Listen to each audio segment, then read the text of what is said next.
Hello friends, good morning, જય માતાજી. Welcome my cooking channel. તો આજે આપણે બનાવીશું ચીલનું શાક, જે ખૂબ જ ટેસ્ટી હોય છે. શિયાળામાં લીલી શાકભાજી ખાવી ખૂબ જ જરૂરી છે, પ્રોટીનથી ભરપૂર હોય છે. તો આપણે બનાવીશું ચીલનું શાક. તેના માટે મેં 500 ગ્રામ ચીલ લીધો છે. તેને ધોઈ સાફ કરી અને કુકરમાં બાફવા મૂકીશું.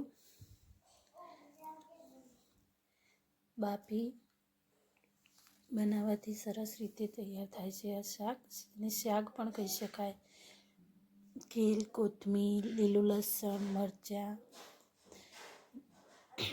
બધું મિક્સ કરી આપણે બાફી લઈશું. પછી વઘાર કરવા માટે 3 ચમચી તેલ, મસાલા, તેજપત્તા, સૂકું લસણ કરીશું તેલમાં.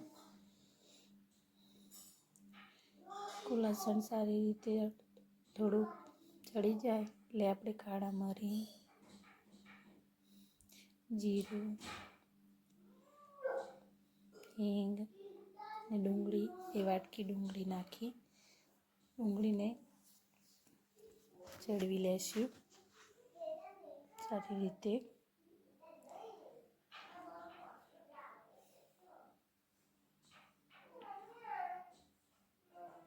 આ રીતે આપણે ડુંગળી અડધી ચડી જાય સારી રીતે મિક્સ કરી ચડવી લેશું. ડુંગળી કલર બદલી જશે, સારી રીતે ચડવી લેવાની ડુંગળીને પહેલાં. પછી તેમાં લીલા મરચાં એડ કરીશું, પણ થોડા શેકાઈ જાય એટલે આ મેં પીસી લીધું છે. મિક્સર જારમાં નહીં પીસવાનું, જે ગ્રાઇન્ડર મશીન તેમાં પીસી લેવાનું. ચીલને આ રીતે પેસ્ટ બનાવી દેવાની. ડુંગળી આપણી ચડી તૈયાર થઈ ગઈ છે. હવે આપણે તેમાં આમાં પણ લીલું લસણ એડ કરીશું. જ્યારે આપણે ચીલ બાફ્યો તેમાં પણ લીલું લસણ એડ કર્યું હતું અને આમાં પણ એડ કરીશું.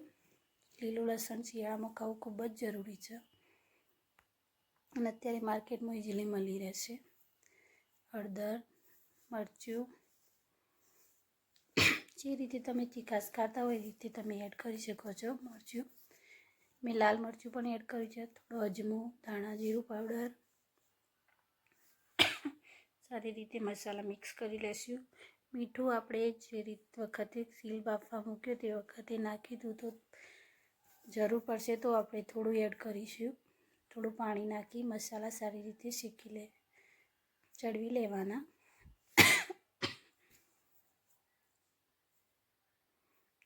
મસાલામાંથી થોડું તેલ છૂટું પડવા લાગે એટલે આપણે એની અંદર ચીલ એડ કરી દઈશું. જે બાફીને તૈયાર કરેલી ભાજી હતી તે. ને પંજાબ હરિયાણા સાઈડ આને શાક પણ કહે છે લોકો. આ રીતે શાક બનાવે છે ત્યાં.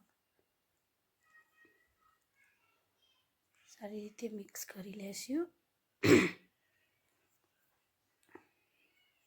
થોડી 1 ચમચી જેવું પાણી રેડી આપણે 5 મિનિટ ચડવા દેશું ધીમા તાપે. જોઈ શકો છો તમે. હવે આપણે એની અંદર 2 ચમચી મેં મકાઈનો લોટ લીધેલો છે, તે પાણીમાં પલાળી અને આ રીતે આપણે એને એડ કરી દઈશું. તમે મકાઈનો લોટ ના હોય તો તમે બેસન પણ એડ કરી શકો છો 1 ચમચી. અને એડ ના કરવું હોય તો પણ કશું તેનો ટેસ્ટમાં કોઈ ઝાઝો ફરક પડતો નથી. થોડું નમક નાખીશું આપણે અંદર. શાક તૈયાર થઈ ગયું છે, જોઈ શકો છો. એમાં 1 ચમચી ક્રીમ અથવા તો માખણ એડ કરીશું, જેનાથી તેનો ટેસ્ટ ખૂબ જ સરસ આવશે. તે મિક્સ કરી દેવાનું. તમે જોઈ શકો છો શાક તૈયાર છે આપણું, જે ખૂબ જ ટેસ્ટી હોય છે. જે લોકો ચીલ નથી ખાતા તે આ સબ્જી બનાવી જરૂર ટ્રાય કરે. અને બાજરીના રોટલા સાથે મેં સર્વ કરી છે. વિડીયો ગમ્યો હોય તો લાઈક, ચેનલને સબસ્ક્રાઈબ કરો. Thank you so much. જય માતાજી.